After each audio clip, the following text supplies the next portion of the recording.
veteran Nollywood actor Olofa dead. Ẹ jẹ́ kí n máa kí wa káàbọ̀ padà sórí ìkànnì yìí, The Gist Entertainment náà ni.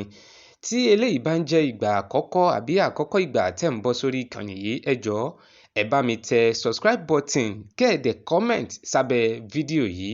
Ó jẹ́ nǹkan tí ó bà ni lọ́kàn jẹ́ tó dẹ̀ bu omi tútù sí èèyàn lọ́kàn láti kéde ikú ògbóǹtarìgì àgbàlagbà tí ń ṣe bàbá Olfa the veteran Nollywood actor tó ń ṣe gudugudu méje tòun yàyà mẹ́fà nínú ká ṣeré sinimá àbí ká gbé sinimá kalẹ̀ ní ilẹ̀ wa láti kéde pé bàbá náà jáde láyé lẹ́ni ọmọ ọdún 73 years age. Saheed Balogun ló kéde ikú bàbá yìí ní alẹ́ ọjọ́ Thursday, ń ṣe on the 4 January 2024. Bá a ṣe ń sọ yìí, n tó ṣe okùnfà ikú bàbá Olfa náà àbí n tó pa bàbá Olfa náà gan-an ni ẹnìkankan ò tí ì lè sọ pé báyìí nǹkan báyìí ló ṣokùnfà tí bàbá Olfa náà fi jáde láyé.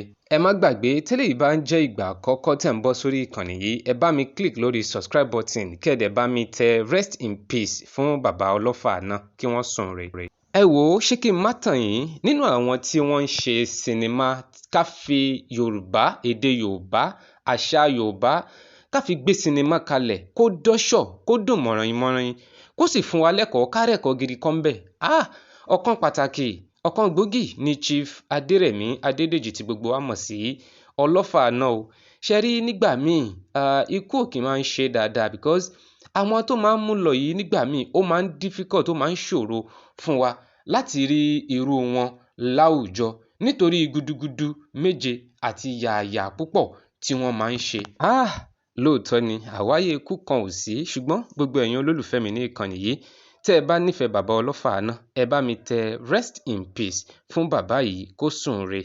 Lẹ́ẹ̀kan sí, ẹ má gbàgbé láti tẹ subscribe button kẹ́ ẹ dẹ̀ tẹ rest in peace fún bàbá Olfa náà. Olfa náà sùn re o.